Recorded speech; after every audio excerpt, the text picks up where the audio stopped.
자. 형님 안녕하세요. 안녕하세요. 오랜만에 뵙는 것 같습니다. 형님 저희 채널에 네. 그 슈퍼 땡스라는 게 붙었어요. 아, 네. 예. 그게 뭐죠? 그게 뭐냐? 그게 이제 보통은 이제 유튜브에서 후원을 해주잖아요. 네네네. 네. 구독자분들이. 네네. 근데 이제 라이브를 켜고 우리가 라이브를 켰을 때 음. 구독자들이 채팅창으로 뭐 슈퍼 챗이라고 쏘는 게 있어요. 이게 그러면 그 영상에 대해서 그 라이브 할 때. 아, 라이브 할 때 예. 저희는 이제 우리는 라이브는 예. 안 하고 있잖아요. 예. 네. 그래서 그런 후원 방식이 있는데 네. 지금 이제 슈퍼 땡스는 그 저희가 만든 영상 밑에 뭐 공유 버튼 있고 그 옆에 봤어요. 네. 네. 그게 이제 그걸 보고 마음에 들면 직접 크리에이터들한테 후원할 수 있는 그런 거예요. 근데 이제 유튜브 측이 한 30% 가져간다고 하더라고요. 오, 그래요? 좀 너무 많이 가져가긴 합니다만. 네, 그래서 사실 이제 네. 저희가 이제 채널을 운영할 때 수익적이면 거의 제로라고 보시면 네. 되잖아요. 네. 사실 뭐 열심히 하지도 않고 네. 사실은 네, 저희들도 이제 생업도 있고 네. 형님도 일정이 있고 하니까 이렇게 좀 제한적으로 올리는 것 같은데 초기보다는 한마디 좀 해주세요. 네. 슈퍼땡스 많이 보내드려요. 많이 보내주세요. 열심히 하고 있어요. 바쁘지만 열심히 하고 있습니다. 그래서 네. 슈퍼땡스 달았다는 이게 사실은 그 모든 크리에이터들 채널에 달리는 거 아니고 그런 것 같아요. 저도 네. 구독하는데 들어가 보면 네. 달려있지 않더라고요. 그렇죠. 네. 그래서 좀 생소한 것 같은데 모르겠어요. 아, 이번에 새로 생긴 아니 그게 기능인가요? 작년에 이제 뭐 이렇게 생긴 건데 음. 아직은 이제 순차적으로 음. 적용되는 것 같더라고요. 뭐 어떤 기준으로 우리가 받게 되는지 그런 거 모르겠는데. 저희 채널이 좋은가 봐요. 여러분? 그래서 열심히 하라는 의미로 저희 열심히 할 테니까요. 응원 많이 보내주세요. 부탁드립니다. 네. 자 그리고 오늘은 저스티스의 네. 정규 1집 네. 투애니 홈포 원키즈 네. 하기로 했죠. 예. 어떻게 첫인상부터 좀 일단 네. 아까도 잠깐 말씀드렸는데 가사가 진짜 많더라고요. 네네. 그래서 이 가사를 읽는 데만 그러니까 이제 뭐 그냥 이렇게 스르륵 읽는 게 아니라 좀 자세히 들여다보는 데만 한 2시간 걸리더라고요. 그래서 야, 이 가사가 진짜 많다. 근데 음악의 길이는 그렇게 길지 않은데 네네. 가사가 진짜 많다. 일단 그런 느낌을 받았고요. 그 다음에 전반적으로 저는 되게 마음에 들었던 게 뭐냐면 태도. 그러니까 태도가 힙합의 어떤 내용에서 비슷비슷할 수도 있는데 그게 좀 차별화된 느낌이 있어요. 네. 근데 이제 그거를 관통하는 게 저는 부정이라고 생각을 하거든요. 그래서 이 부정의 태도가 굉장히 인상적이다. 그런 느낌을 받으면서 네. 들었습니다. 일단은. 예. 그리고 곡들이 중간중간에 이제 홈 뭐 1, 2, 3, 4 네. 이렇게 중간에 들어가 있으면서 네. 뭔가 굉장히 유기적으로 네. 그러니까 제가 처음 들을 때는 저도 몰랐는데 두 번째, 세 번째 들었을 때 첫 곡 다음에 이제 홈 1, 뭐 네. 그다음에 두 번째 곡 네. 이어질 때 네네네. 굉장히 밀도가 높더라고요. 네. 쫙 빨려 들어가는 예. 듯한 예. 그런 구성도 그 홈이라는 게 일단은 이제 앨범 제목이 Too Many Homes for One Kid잖아요. 네. 그러니까 많은 집들. 근데 이제 그 집이라는 것을 어떻게 우리가 어떤 의미로 받아들일 것인가의 문제에 우리가 이제 이 앨범을 들으면서 봉착을 하는데 각각의 그 홈 연작이라고 할 만한 것들이 이 앨범에서 말하는 집이라고 하는 것이 어떤 것인가를 똑같이 규정하는 것이 아니라 조금씩 변주하고 또 확대하고 또 의미를 새로 하면서 그렇게 가고 있는 것처럼 보이고요. 또 중간중간에 홈이 들어가 있으면서 앨범의 어떤 연결고리 역할도 하고 그리고 이것이 물론 각각의 곡마다 다 의미가 있고 독립적이고 개별적이지만 이 앨범이 통째로 보여주려고 하는 것이 무엇인가를 이 홈이라는 연결고리들이 적절하게 이 통합적으로 또 총체적으로 만들어주는 것 같은 그런 생각이 들었어요. 그러니까 보통 이제 집이라고 하는 게 네. 보편적인 의미로는 네. 내가 돌아가서 쉴 네. 것도 안 시켜잖아요. 네. 그런데 이제 창작자들에게 네. 집이라는 뜻은 네. 내가 온전히 내 작업에 집중할 수 있는 장소기도 하고 음. 또는 내 어떤 내가 어떤 앨범을 만들 때 내가 참고하는 어떤 다른 아티스트의 앨범일 수도 있겠다는 생각이 들거든요. 그렇죠. 그러니까 학원에서 뭔가 공부를 배웠으면 네. 그 학원을 볼 때마다 아 내가 저기서 뭐 뭔가 뭐 영어나 뭐 이런 거 배웠지 하면서 또 어떤 앨범을 들었을 때 내가 그 앨범에서 어떤 영향을 받아서 이거를 지금 내 음악에 녹였지 이렇게 이런 식으로. 그러니까 그 모든 의미가 홈에 다 포함되어 있는 것 같아요. 네네. 근데 이제 한 가지 재미있는 건 뭐냐면 첫 번째에서도 약간 그런 느낌이 드는데 네. 우리가 이제 집이라고 하면 흔한 어떤 피상적인 생각들이 있잖아요. 상식적인 생각들. 네네. 예전에 그 뭐죠? 그 뱃사공 우리 집. 앨범에 나오는 그 집과는 완전히 다른 출발점에서 시작하고 있다라는 생각이 들어요. 그러니까 이를테면 가족이라고 하는 것이 우리가 흔히 생각히로는 뭔가 내가 안정을 찾고 거기서부터 다시 힘을 얻고 이런 것이어야 되는데 그러지 않는 거죠. 아예 처음부터 이 앨범은 그거에 대한 어떤 피상적인 인상들을 거부하면서 부정하면서 출발하고 있고 그 다음에 조금 거칠게 얘기를 하면 이 홈은 시작이자 귀결인데 그 시작점에 무엇들이 들어있는지들을 하나씩 꺼내서 보여주는 것 같아요. 이를테면 나의 우울증일 수도 있고 나의 비행일 수도 있고 또 나의 상처일 수도 있고 관계 속에서 찾고 싶은 것이 그런 것들이 다 이 홈 안에 포함되어 있지 않나라는 생각이 듭니다. 그러니까 첫 곡이랑 네. 세 번째 곡 제목이 너무 세잖아요. 네, 그래서 네. 1번 트랙, 네. 3번 트랙 S로 그냥 네, 줄여서. 알겠습니다. 네, 알겠습니다. 네, 그래서 1번 트랙부터 한번 볼까요?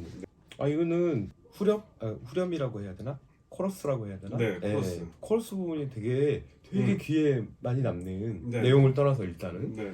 되게 인상적이고 그다음에 어디서 들어본 것 같은 제가 이 노래 아나 봐요. 어디서 들어봤나 봐요. 너무 익숙하게 제 귀에 꽂히더라고요.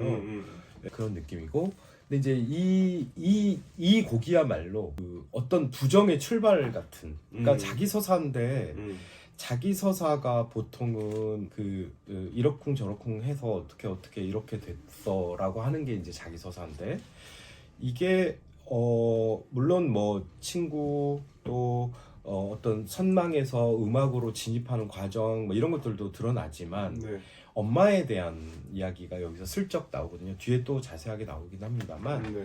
이제 어떻게 됐냐면 엄마는 이해 못할 거야. 대화로는 불가능했던 우리 사이의 갭 메꾸기 해서 준비했어. 이건 엄마를 위한 예술이야.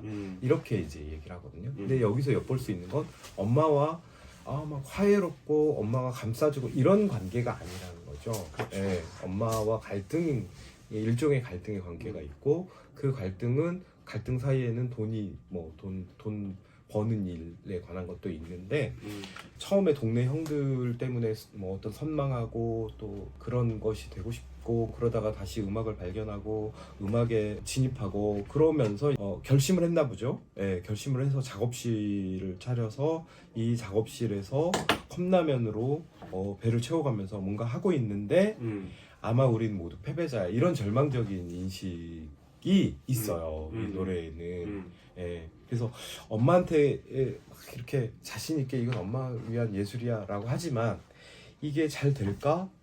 근데 털 거야 네 돈에서 맨 마지막 부분에 잘 될까 하는 그런 어떤 목소리의 힘없음, 자포자기의 느낌 이런 게 들리거든요. 근데 저는 이것도 좋아요.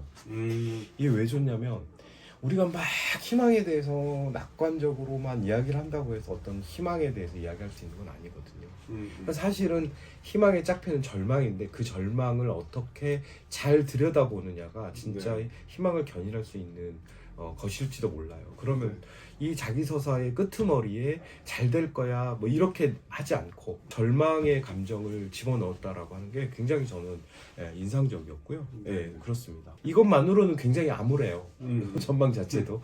그래서 다음 노래를 들어야 되나 이런 생각도 들긴 드는데 어쨌든 굉장히 인상적이었고 아까 제가 인상적이었다고 하는 그 코러스 부분은 또 되게 명확한데 진짜 이 속마음은 이 절망으로 가고 있다라고 하는 거죠. 저도 이제 부정을 통한 어떤 성장의 서사를 잘 담아냈다고 생각을 했는데 한편으로는 이런 코러스들이 그 키싱 막 이렇게 따라 부르기 쉽게끔 그러니까 이 어떤 그 음악에 대한 자세가 어떤 이제 메시지도 있고 하지만 또 사람들이 듣고 좋아해 줬으면 하는 그런 마음도 충분히 있다는 그러니까, 생각이 들더라고요. 그러니까 그게 음악인 것 같아요. 네네. 그러니까 저는 이제 텍스트로만 주로 보지만 음악이라고 하는 게 꼭 텍스트를 통해서만 전해지는 건 아니잖아요. 그렇죠, 그렇죠. 우리가 선율을 만날 때 알 수 없는 감정, 가사와는 또 다른 감정, 그런 것들이 이 텍스트를 좀 더 확대하고 또 나한테 다른 감정을 주기도 하고 또 다른 생각을 하게 하기도 하고. 예, 그래서 적절하게 텍스트만 가지고, 텍스트가 아까 많다고 하긴 했지만 텍스트만 가지고 뭔가 승부를 보겠다 이런 건 아닌 것 같아요. 예. 그래서 네. 두 번째 트랙은 네. 홈원인데 네. 엄마 내 정신은 꼬였지랑 연결이 되는 것 같아요. 그러면서 이게 최면 치료 과정이잖아요. 네. 그리고 이제 대화하고 우울증의 원인을 밝혀야 된다 그러고 자신의 이제 내면의 깊은 곳으로 안내하는 듯한 이런 느낌이에요. 네. 그래서 어떤 절망을 지나서 그 절망의 근원이 어떤 거고 그 절망의 시작이 어떤 것인지를 우리 청자들을 이렇게 스리슬쩍 안내하는 듯한 기분이 들어서 그 뒤에 이제 굉장히 음울하고 사이코적인 어떤 그 음악들이 막 나오다가 거기에 아기 울음소리가 확 섞여들더라고요. 말하자면 이게 이제 내면이면서 이게 시작일 수도 있겠다. 어떤 이 존재의 시작 혹은 이 존재가 하는 음악의 시작으로 우리를 데려가는 듯한 그런 느낌. 근데 그거는 사실은 혼란일 수 있어요. 예, 어떤 시작이라고 하는 것은 결정돼서 시작되는 게 아니잖아요. 그래서 그런 시작의 어떤 시간이라고 하는 것은 그런 혼란일 수 있는데 그것들로 우리를 잘 안내하고 있다 이런 생각이 들어요. 저는 이 중간에 이제 예. 약간 사차 스타일의 느낌의 이제 그렇죠. 그렇죠. 이게 다 연출된 상황인데 네네네. 굉장히 너무 재밌고 뭐라고 해야 되지?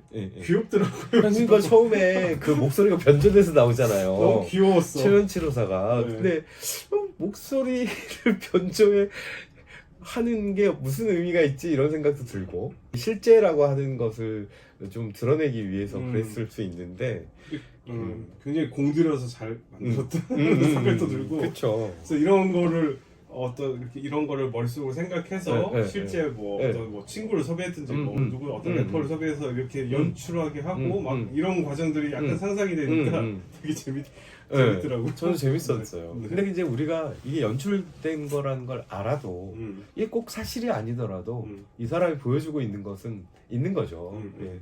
그래서 이제 3번 트랙은 아주 진짜 센 욕이죠. 네. 이거는 이제 나의 위치인 거예요. 이 제목이 내가 불리던 말. 그렇죠. 이기도 하고, 그렇죠. 그다음에 내가 상대를 공격할 때 하는 말이기도 하고, 이게 이중적으로 작동하고, 그런데 또 이게 음악의 어떤 출발이라는 생각도 좀 들어요. 이 앨범의 어떤 출발. 그러니까 말하자면 이 말들을 들었을 때 말들을 듣는 어떤 삶이라고 하는 것은 굉장히 밑바닥이고 잘못 간.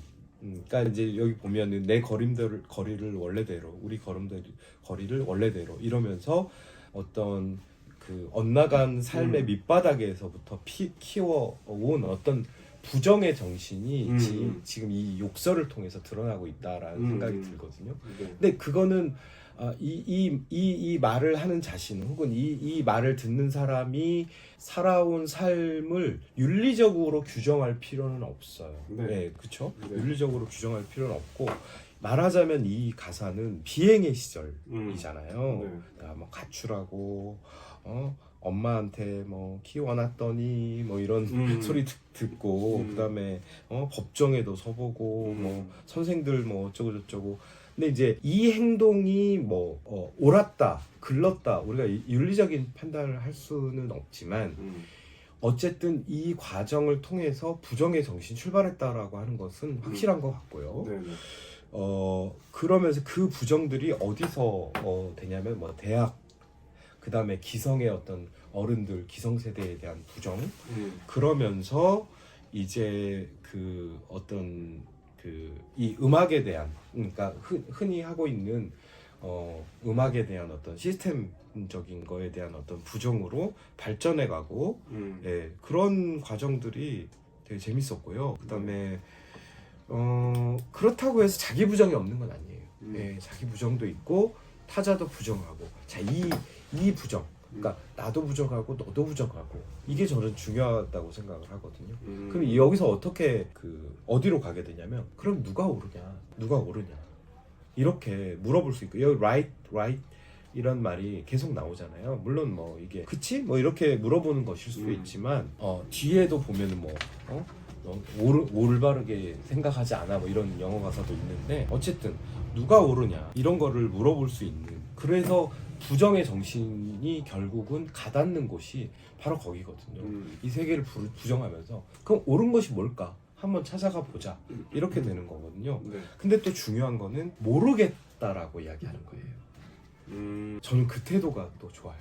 내가 안다라고 얘기하지 않고 모르겠어. 모르겠어. 그 판사가 물었었던 질문의 답처럼 난 모르겠어 전혀. 그건 이제 뒤에 가면 그게 그 모르겠다라고 하는 대상이 너네 음악, 너네 옷, 너네 비즈니스, 너네처럼 안 살래 이렇게 이어지긴 하지만 저는 이 모르겠어만 딱 띄워놓고 보면 자 부정하고 그 다음 세계로 이행해 갈 때 그 세계에 대해서 내가 안다고 하지 않는 태도로 보이거든요. 네. 그렇게 보여서 그래서 이 부정이라고 하는 게 정말 너무 멋있구나. 그리고 이제 여기 가족사를 살짝 들여다보면 어머니 직장이 고아원이었던 것 같고 네. 이제 뭔가 거기에서의 갈등이 있었던 것 같아요. 엄마가 계속 일하러 나가는 것 그리고 나는 외로워지고 나는 그래서 돈이 미웠고 뭐 이런 더 많은 상처가 있겠지만 어쨌든 네. 그런 과정이 있는데 이거 보면서 약간 상관없을 수 있는데 네. 나이덕 시인도 과정이 비슷해요. 그래서 칸나의 시절이라는 시가 있어요. 네. 거기 고아원 아이들하고 같이 그 빨간 내복에 솔기에 숨어 있는 이를 잡는 뭐 그런 내용도 나오는 그런 시가 있었는데 기억이 나네요. 그래서 이 3번 트랙 같은 경우는 제가 듣기 구성이 굉장히 잘 짜여져 있다는 느낌을 받았어요. 중간에 또 비트도 약간 바뀌면서 브릿지 나올 때 그다음에 이제 듬듬드드든 이 부분이 굉장히 2번 나오더라고요. 네. 중간에 한 번, 뒤에 한 번. 이 부분 잘 넣었다. 약간 이런 생각? 네. 그래요. 그리고 제가 이제 라이브 영상을 좀 찾아봤는데 야 이 노래 할 때 이 기분이 어때 이 부분 있잖아요. 이걸 관중들이 떼창을 하는데 묘한 카타르시스가 있어요. 네. 이 부분을 그냥 또 좀 재미있는 게 여기 이건 약간 이제 사소한 것일 수도 있는데 네 뒤통수는 쳐도 배신은 안 해 이런 말이 있는데 뒤통수 친다라는 게 사실은 배신한다는 관용적 용어인데 그렇죠. 그 관용적 용어를 실제 행위로 되돌려 놓은 거예요.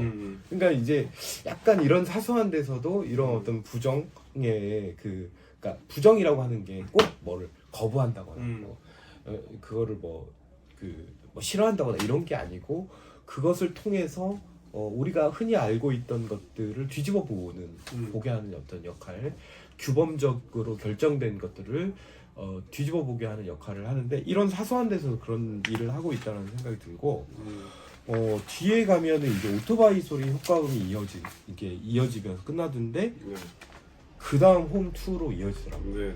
그게 너무 인상적이었어. 이게 이제 오토바이라고 하는 게 이제 어떤 그 비행의 시절의 효과음일 수도 있는데 그게 홈 2로 가면 사고가 나요. 사고가 나서 앰뷸런스에 실려가고 병원 응급실이 나오고 그래서 여기 이쯤에서 홈 2에서 어떤 느낌이 드냐면 앞에서 했던 이 노래는 어떻게 되는가 그러면 이 노래에서 했던 것은 어디에 가서 부딪혀서 부서지는가 이런 생각이 또 드는 거예요. 그럼 저는 그렇게 받아들였어요. 그러니까 내가 어떤 이런 시절을 보냈는데 이게 그 사고로 인해서 다른 내가 이제 되는 거죠. 사고를 통해서 벌을 받은 거? 약간 그런 느낌? 그러니까 전환의 계기 뭐 이런 것일 수 있죠. 그렇죠. 이런 것일 수도 있는데 저는 이제 앞서 그러니까 제가 홈 2라고 하는 것을 넘어간 줄을 모르고 효과음만 이렇게 듣다가 이게 끝인 줄 알았어요.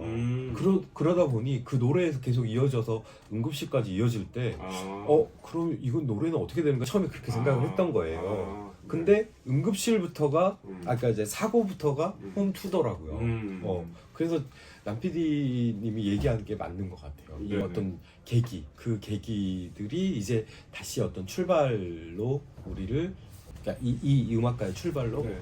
데려가는 거죠. 그러니까 이 가사에 보면 뭐 계산 안 하는 스타일들이 뭉쳐서 사는 라이프 스타일이 되어 있는데 저스티스는 이 앨범 만들 때 계산을 정말 잘했다 그런 느낌이. 그런 거 네, 되게 많이 한 것 같아요. 네네. 아니 지금 본인 얘기도 그래요.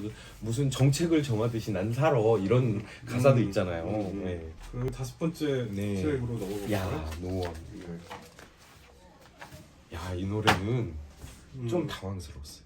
왜냐면 우리가 보통 이제 홈이면 고향도 되잖아요. 네네. 근데 고향 물론 뭐 서울을 고향이 아니라고 하는 사람들도 있긴 하지만 네. 그래도 자기가 자라온 곳이면 우리가 흔히 생각하는 어떤 고향의 정서들을 대부분 다 가지고 있잖아요. 아무리 좀 힘들었던 삶일지라도. 근데 없어.